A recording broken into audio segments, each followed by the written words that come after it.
नमस्कार दोस्तों, आगामी जो बिहार के एग्ज़ाम है उन्हीं को ध्यान में रखते हुए मैं बिहार स्पेशल कवर कर रहा था। उसी टाइम पे मैंने ये बताया कि बिहार स्पेशल कवर करने के बाद जो बिहार के करंट अफ़ेयर होते हैं, चाहे इकोनॉमिक सर्वे हो गया, बिहार का बजट हो गया या कोई भी करंट अफ़ेयर होते हैं, वो भी मैं आपको करवा दूँगा। क्योंकि उस दौरान जब बिहार स्पेशल पढ़ाया जाता है, तो जैसे इकोनॉमी का पोर्शन आ गया या पॉलिटी का पोर्शन आ गया, तो उसमें बहुत सारे करंट अफ़ेयर होते हैं, जो या तो किसी आयोग के अध्यक्ष हो गए या जैसे विधानसभा, राज्यसभा या विधान परिषद इन सब के जो अध्यक्ष होते हैं, वो तो लिस्ट मैंने दे दी। अब इकोनॉमी से रिलेटेड जो करंट अफेयर होते हैं, जैसे मैंने बजट आपको पढ़ा दिया। आज के वीडियो में मैं जो एक बिहार का इकोनॉमिक सर्वे होता है ना, इसको पूरे गहन तरीके से इसमें कोई भी फैक्ट जो इंपॉर्टेंट होता है, मैंने छोड़ा नहीं है। लोग क्या करेंगे 5-5 घंटे का इस पे वीडियो बनाते हैं और जो इंपॉर्टेंट फैक्ट होते हैं, वो भी उसमें छोड़ देते हैं। तो मैं इसकी पीडीएफ आप लोगों को सेंड कर चुका हूँ, पहले ही सेंड कर दिया मैंने। अब ये वीडियो बना रहा, इस वीडियो को सामने रख के आप एक बार सुन लेना, पूरी की पूरी आधे घंटे में चीजें रिवाइज हो जाएंगी। ये 5 पेज का है, लेकिन इसलिए 5 पेज का है क्योंकि कोई भी इंफॉर्मेशन इसमें मैंने छोड़ी नहीं है, इसलिए थोड़ा सा लंबा है। लेकिन जैसे ही आप करोगे आधे घंटे में आपको रिवाइज हो जाएगा, याद हो जाएगा। चलिए शुरू करते हैं। देखिए, बिहार का जो इकोनॉमिक सर्वे होता है, ये 2024-25 का लिखा हुआ है, ठीक है। लेकिन जो आंकड़े होंगे ना, जो हमारा प्रीवियस ईयर होता है, जो 23-24 के जो आंकड़े होते हैं, वो होते हैं इसमें रियल में।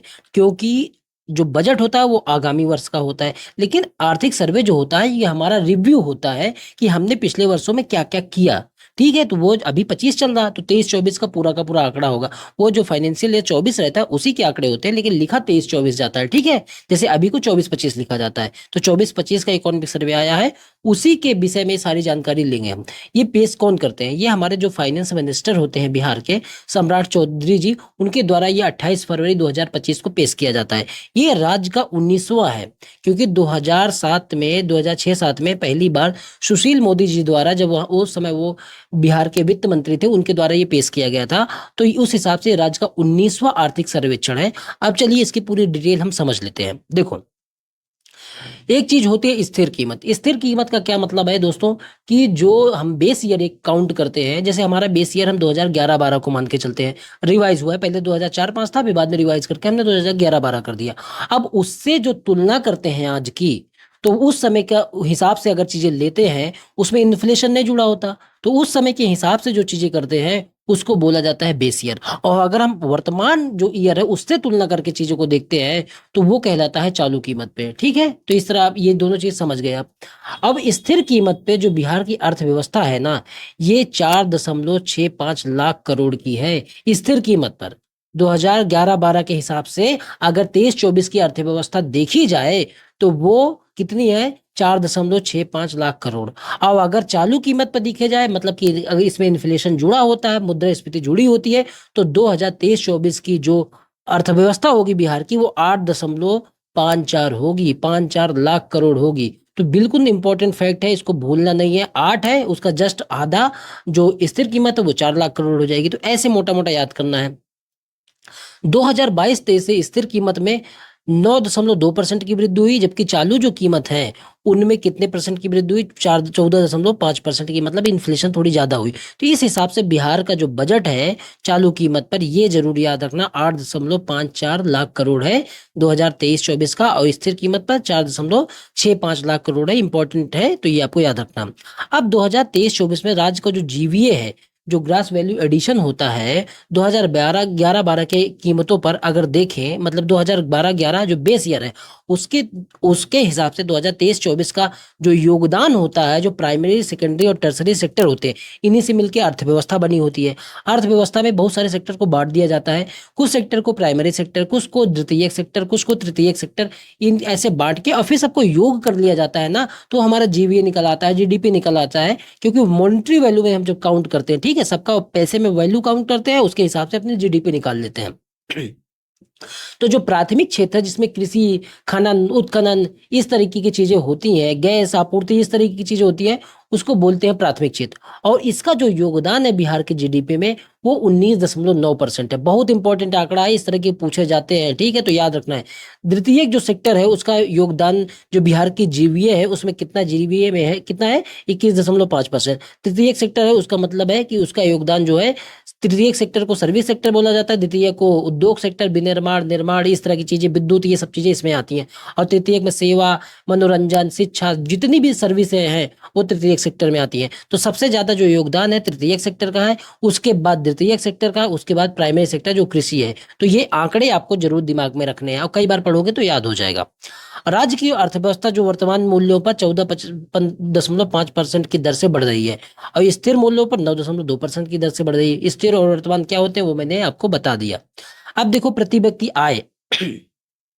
राज्य की जो टोटल आय होती है, अगर उसको टोटल पॉपुलेशन से, राज्य की जितनी पॉपुलेशन है, अब मान लो कि जनसंख्या के हिसाब से 10.41 करोड़ है जो 2011 की जनगणना से, और बिहार की जो जितनी भी आय होती है ना, प्राइमरी सेक्टर, द्वितीयक सेक्टर, तृतीयक सेक्टर, सबको जोड़ डालते हैं, उससे जितनी आय होती है उसको अगर हम डिवाइड कर दे पॉपुलेशन से, तो जो निकलती है वो प्रति व्यक्ति आय निकलती है।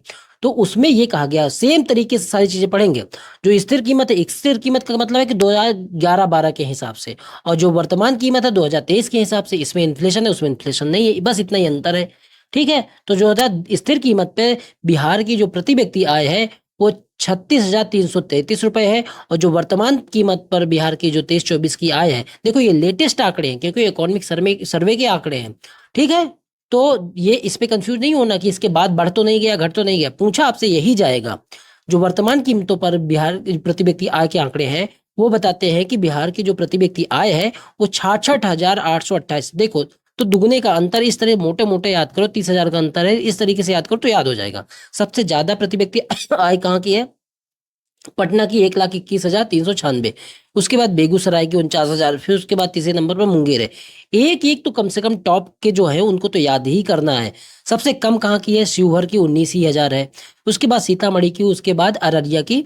बाकी जो आंकड़े हैं सबको आप मतलब कई बार रिवीजन करोगे तो याद हो जाएगा।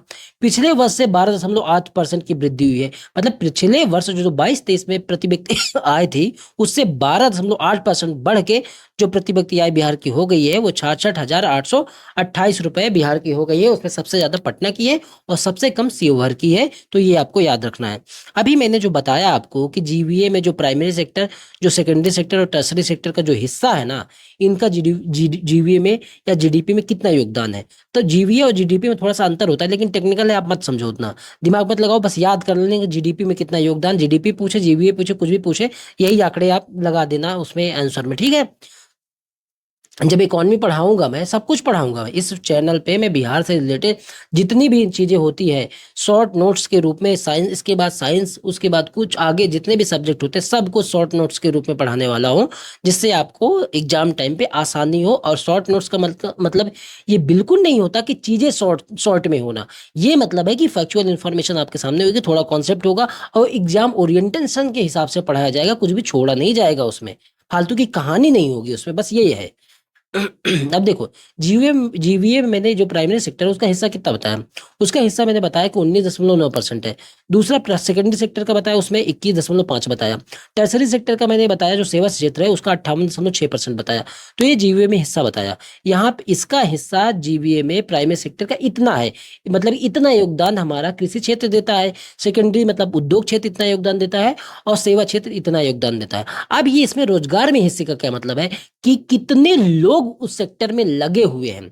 भले इसका योगदान 19% है प्राइमरी सेक्टर का, लेकिन इसमें लगे हुए कितने लोग हैं? 54% लोग लगे हैं। मतलब कृषि में बिहार के 54% लोग, जो कार्यशील जनसंख्या है वो 54% लगी हुई है, मतलब कि, और उसका योगदान जो है सबसे कम है, जनसंख्या सबसे ज्यादा लगी हुई है। इसी तरह सेकेंडरी सेक्टर का रोजगार में हिस्सा 23.6% है, मतलब इतने लोग इसमें लगे हुए हैं और इसका योगदान 21% है। 22% जो सबसे कम लगे हैं टर्सरी सेक्टर, जो सेवा क्षेत्र है, जो मतलब कि जो वर्क ऑफिशियल वर्कर होते हैं, औपचारिक वर्कर होते हैं, उस तरीके के जो लोग होते हैं वो तृतीय सेक्टर में, चाहे शिक्षा ले लो, मनोरंजन ले लो, इस तरीके के जो टैक्स पेयर वगैरह होते हैं, वो उस तरीके के जो जॉब होती है वो तृतीय सेक्टर में आती है। व्हाइट कॉलर, ग्रे कॉलर, इस बहुत सारी तरीके की ब्लू कॉलर जॉब जो होती है ये सब इसमें आती हैं मुद्दा वो नहीं है, मुद्दा सिर्फ इतना ये है कि आपको ये याद रखना है कि 22% हिस्सा रोजगार में तृतीयक सेक्टर का है, मतलब रोजगार में जितने लोग लगे हैं, और इसका जीवीए में एक योगदान 58%, 58.6% का है। तो सबसे ज्यादा योगदान है, लेकिन सबसे कम लोग इसमें लगे हुए हैं, और जिसका सबसे कम योगदान है उसमें सबसे ज्यादा कृषि में लगे हुए हैं। तो ये आपके दिमाग में बैठ जाना चाहिए। देखो, अब आते हैं वित्त व्यवस्था पे। जो राजकोषीय घाटा है ये पूछा जाता है, लेकिन बजट वाला राजकोषीय घाटा पूछा जाता है, जरूरी नहीं कि ये पूछा जाए। बस आपसे ट्रेंड मतलब कि दिमाग में रखो, क्योंकि जो बिहार का राजकोषीय घाटा है ना, वो लगातार घट रहा है। तो ये अच्छी बात है उसके लिए, मतलब कि हमारे बजट के लिए, हमारे इकोनॉमिक सर्वे के लिए, या हमारी इकोनॉमी के लिए अच्छी बात है। तो इस हिसाब से ट्रेंड आपसे पूछ सकता है कि घट रहा बढ़ रहा। तो 2022-23 में क्या हुआ कि 44,823 करोड़ का घाटा था हमारा राजकोषीय, और 2023-24 में कितना हो गया, 35,660, मतलब कि घटा। ये अच्छी बात है कि हमारा जो घाटा है वो घट रहा है। 24-25 में कितना हो गया, 29,095 करोड़। तो ये हमारा अनुमान है कि 24-25 में ये 29,000 जो है 95 करोड़ रह जाएगा। तो ये हमारा घाटा घट रहा है, तो इससे सवाल बन सकता है, तो ये आपको ध्यान रखना है। चतुर्थ कृषि रोड मैप, जो कृषि उत्पादन और उत्पादकता को बढ़ाने के लिए चतुर्थ कृषि रोड मैप लागू किया। इंपॉर्टेंट इसमें पता है क्या है, इसमें ये पूछ सकता है कि चतुर्थ कृषि रोड मैप कब से कब तक के लिए है, तो 23 से 28 के लिए, ये दिमाग में रखना है। अब आओ, 2022-23 में 54.6% भूमि का उपयोग फसलों के उत्पादन के लिए होता है। तो ये भी इंपॉर्टेंट एक फैक्ट है कि 54.6% भूमि का उपयोग उत्पादन के लिए होता है। सर्वाधिक फसल सघनता किस जिले में है, सुपौल में है। ये भी इंपॉर्टेंट फैक्ट है। अब थोड़े से और फैक्चुअल इन्फॉर्मेशन की तरफ बढ़ते हैं। देखो, जो चावल का उत्पादन, मशरूम का, गेहूं का, ये सब आगे इन्फॉर्मेशन दी है, लेकिन बीच में थोड़ी सी इन्फॉर्मेशन आ गई थी तो मैं बता दे रहा। देखो, चावल का उत्पादन सबसे ज्यादा कहाँ पे होता है, रोहतास में। उत्पादकता भी कहाँ पे होती है, रोहतास में। ठीक है, क्योंकि अब देखो, ये नेचुरल रूप से नहीं होता कि बारिश की वजह से हो रही, यहाँ पे सिंचाई की व्यवस्था अच्छी है इसलिए होता है। ठीक है, रोहतास में। गेहूं जो होता है उत्पादन सबसे ज्यादा कहाँ होता है, रोहतास में। उत्पादकता कहाँ है, बेगूसराय में। उत्पादकता का मतलब है कि प्रति हेक्टेयर, प्रति केजी, कितने केजी एक हेक्टेयर में उत्पादन हुआ, तो इसका मतलब है, एक इसको उत्पादकता बोलते हैं। मतलब उस सॉइल की फर्टिलिटी कितनी है, उसके हिसाब से उत्पादकता डिसाइड हो जाती है कि एक हेक्टेयर में कितने केजी का उत्पादन कर लेती है। ठीक है, तो इस हिसाब से भी रोहतास आगे है, और उत्पादन में भी रोहतास आगे है चावल के मामले में। गेहूं के मामले में भी उत्पादन में रोहतास आगे है, लेकिन उत्पादकता थोड़ी अच्छी हो जाती है बेगूसराय की। तो ये आपके दिमाग में रखना है। मक्का जो है 4 डिस्ट्रिक्ट में सबसे ज्यादा होता है, पूर्णिया, अररिया, कटिहार, किशनगंज, इन चारों डिस्ट्रिक्ट में 53% मक्का बिहार का हो जाता है। सब आगे बताऊंगा किस स्टेट जिले में सबसे ज्यादा होता है। मुख्य फल, बिहार के मुख्य फल है आम है, उसके बाद केला है, लीची है, लेकिन सबसे ज्यादा किसका उत्पादन होता है, तो उस हिसाब से देखोगे तो आम का क्षेत्रफल में कितने में लगाया जाता है, तो आम, फिर उसके बाद केला में। मशरूम उत्पादन में बिहार का पहला स्थान है। अभी आप पिछले जब मतलब चीजें बता रहा था तब मैंने आपको ये आंकड़ा जरूर बताया है। ठीक है, अब देखो, सर्वाधिक प्रति भूमि कहाँ पे है, क्षेत्रफल के हिसाब से गया में है सब सर्वाधिक प्रति भूमि, और परसेंटेज के हिसाब से जहानाबाद में है। ये फैक्ट है, आपको याद रखना है। पता नहीं क्या पूछ ले, कोई नहीं जानता, मैं भी नहीं जानता, बस अनुमान ही लगा सकते हैं कि क्या पूछ सकता है। उसके हिसाब से हमको तैयारी करनी होती है। तैयारी में कमी होगी तो कॉन्फिडेंस नहीं आएगा, कॉन्फिडेंस नहीं आएगा तो सवाल गलत होने की संभावना ज्यादा बन जाती है। ठीक है, पीडीएफ भेज दिया हूँ, सामने रख के एक बार रिवीजन कर लेना, याद हो जाएंगी चीजें। और याद भी नहीं होंगी तो कम से कम 4 ऑप्शन आएगा, तो आप सामने देख के मार पाओगे कि हाँ मैंने ये पढ़ा था। अगर 1-2 बार पढ़े होते हैं तो जरूर ऑप्शन आपका टिक हो जाता है। ठीक है, सर्वाधिक निवल बुआई जो होती है वो क्षेत्रफल के हिसाब से पूर्वी चंपारण, और क्षेत्रफल के हिसाब से पूर्वी चंपारण, और उत्पादन के हिसाब से देखना वो बक्सर है। तो ठीक है, ये आप देख लेना। बिहार की कुल फसल संघनता कितनी है, 1.42 है। तो ये पूछ सकता है, क्योंकि इस तरीके के जो सवाल है पूछे जाते हैं कि कुल फसल संघनता कहाँ पे है, तो कितनी है, तो 1.42% है। अब उद्यम जो क्षेत्र है उसमें देख लेते हैं। जीएसडीपी जो हमारा बिहार का जीडीपी है। अब भाई जीडीपी नॉर्मल बात है, पूरे देश की बात कर देते हैं। अगर वो स्टेट का है तो उसको जीएसडीपी बोल देते हैं, बाकी कुछ अंतर नहीं है, दोनों एक ही चीज है। स्टेट का स्टेट के हिसाब से काउंट, देश का पूरे स्टेट के मिला के काउंट, बस यही अंतर है। तो द्वितीय क्षेत्र में जो मैंने आपको बताया कि द्वितीय क्षेत्र का जो योगदान 21.5% है, उसमें भी जो द्वितीय क्षेत्र बना होता है वो निर्माण से, विनिर्माण से, गैस आपूर्ति से, इस तरीके की बहुत सारी चीजें होती हैं, उससे मिलकर बना होता है। तो जो उद्योग क्षेत्र होता है इसी को द्वितीयक बोलते हैं। वो उसमें भी निर्माण विनिर्माण बहुत सारी चीजें होती है। तो 21.5% में जो सबसे ज्यादा हिस्सा है वो निर्माण का है 50%, 21 का 50% और 21 का 37% विनिर्माण क्षेत्र है। तो आपको ये याद रखना है कि सबसे ज्यादा निर्माण का हिस्सा है, उसके बाद विनिर्माण का हिस्सा है। ठीक है, देखो ये इंपॉर्टेंट फैक्ट है कि बिहार राज्य दुग्ध सहकारी महासंघ लिमिटेड, जिसको कॉम्फेड बोलते हैं, इसकी स्थापना कब हुई थी? तो 1983 में हुई थी। बिहार में तीनों प्रकार के रेशम का उत्पादन होता है, तसर का भी, एरी या अंडी का भी और मलबरी का भी। इन तीनों प्रकार की रेशम के प्रकार हैं, देखो ठीक है, ये कर्नाटक में, कहीं असम में और बिहार में, पश्चिम बंगाल में, ये सब जगह पे रेशम का उत्पादन होता है। तो बिहार में सबसे ज्यादा जो उत्पादन होता है वो तसर रेशम का होता है, लेकिन मलबरी रेशम में जैसे आपको बताया था कि भागलपुर में खूब ज्यादा पाया जाता है, क्योंकि इससे सिल्क वगैरह बनते हैं। तो ये आपको दिमाग में ध्यान रखना है कि सबसे ज्यादा कौन से रेशम का उत्पादन होता है, तो तसर रेशम का, और जबकि बिहार में सारे तरीके के रेशम पाए जाते हैं। तो ये दिमाग में रखना है। ये देखो, एक होता है स्टार्टअप को प्रमोट करने के लिए फंड ऑफ फंड, ये देश भर में बनाया जाता है, सेंट्रल गवर्नमेंट में भी बनाती है। तो ये सिडबी के सहयोग से बनाया जाता है। भारत में तो 10,000 करोड़ से ज्यादा का हो गया है शायद अब। तो बिहार में जो है, बिहार और जो सिडबी है, उस दोनों मिलके 150 करोड़ का फंड ऑफ फंड बनाए हैं स्टार्टअप के लिए। तो ये पूछ सकता है कि कितने करोड़ का है, कुछ भी पूछ सकता है। तो सारी इंफॉर्मेशन जो इंपॉर्टेंट हो सकती है मैंने एक जगह पे दे दी है, याद करना। ठीक है, अब पर्यटन के हिसाब से बिहार में क्या डेवलपमेंट है वो देख लो। बिहार की जो पर्यटन नीति वो कब की है? 2023 की। 2023 में ये बताया गया कि बिहार में जो पर्यटक आए ना, वो 821 लाख पर्यटक आए। उसमें 815 तो देसी हैं, मतलब भारत के ही लोग हैं। 5.4 लाख विदेशी आए। तो विदेशियों की आने की संख्या बहुत कम है, देश के लोग ही बिहार में पर्यटन करने गए।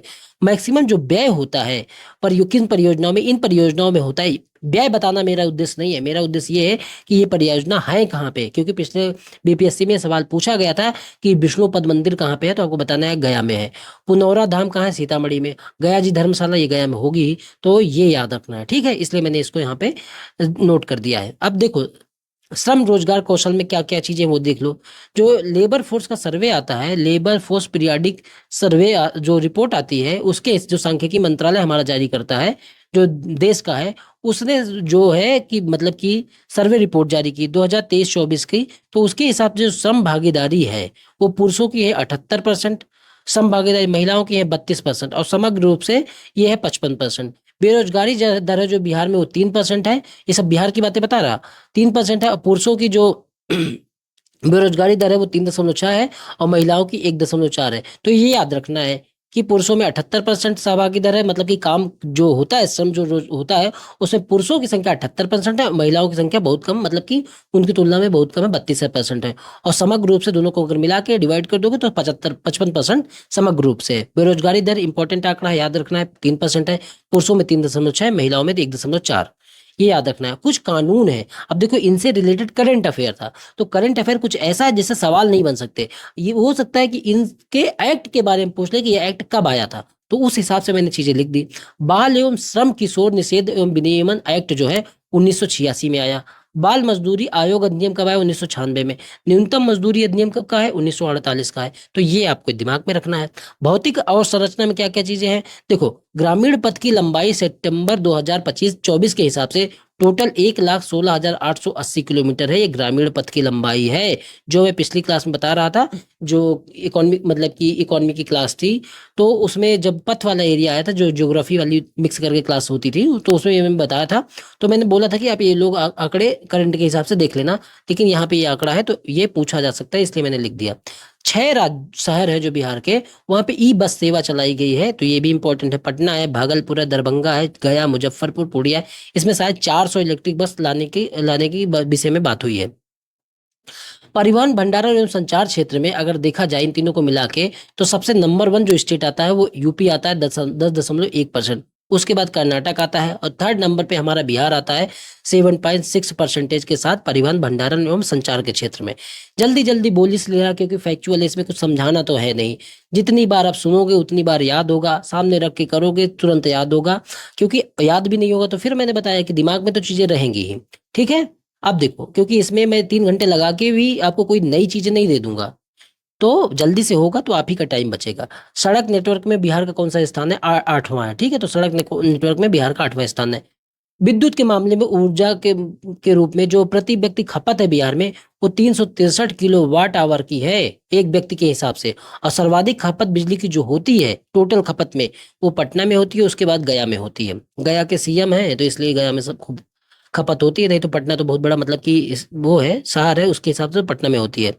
उसके बाद बिजली की जो डिमांड है पूरे बिहार में, वो कितनी है? 8,005 मेगावाट। श्यामा प्रसाद मुखर्जी जो अर्बन मिशन चल रहा, उसके तहत 4 जिलों में सौर पथ प्रकाश प्रणाली मतलब की विकसित की जा रही है। कहाँ पे? गया में, रोहतास में, कैमूर में और सहरसा में। ये हमने बिजली के विषय में देख लिया। ग्रामीण जो विकास होता है उसके तहत क्या क्या देखना है? जीविका के तहत जो कृषि उत्पादनों का जो विपणन होता है, बेचा जाता है, वो किस ब्रांड के तहत होता है? तो ये इंपॉर्टेंट है, ग्रीन डिलाइट्स के नाम से, तो ये दिमाग में रखना है। मनरेगा के तहत रोजगार सृजन में 2023-24 में कितने दिवस का सृजन हुआ? तो 22,205 लाख व्यक्ति सृजन सृजन दिवस का मतलब कि रोजगार सृजन का इतने लाख, जैसे एक व्यक्ति काम करता है ना मनरेगा में, तो मनरेगा के हिसाब से व्यक्ति के दिवस को काउंट किया जाता है। तो उसमें यह बताया गया कि टोटल जो दिवस काउंट हुए व्यक्ति के हिसाब से, वो 2205 लाख व्यक्ति सृजन दिवस हुए। महिलाओं का जो योगदान रहा इसमें सृजन में, वो ज्यादा रहा कि 54% महिलाएं ज्यादा उसमें योगदान दी, और पुरुषों का जो योगदान रहा वो कितना रहा? 54 के हिसाब से देख लो, 46% हुआ। ठीक है। जॉब कार्ड मनरेगा को लेकर सबसे ज्यादा कहाँ बनाए गए? वो पूर्वी चंपारण में बनाए गए। बस इतना ही इंपॉर्टेंट था, बस इससे ज्यादा ग्रामीण विकास के लिए कुछ इंपॉर्टेंट नहीं था। बाकी जो था वो मैंने बजट में ले लिया है। शहरी विकास के लिए जो में क्या क्या इंपॉर्टेंट है? 2011 की जो सेंसस है उसके हिसाब से बिहार का जो शहरीकरण है वो 11.3% है। राष्ट्रीय दर क्या है? 31.2% है, तो इससे काफी कम है, ये ध्यान में रखना है। 2021 में जब बिहार का मतलब कि पुनर्गठन हुआ, उसके हिसाब से बिहार में जो शहर के स्थानीय निकाय हैं नगर के, वो 261 हैं, जो मैंने आपको पॉलिटी में पढ़ा दिया है।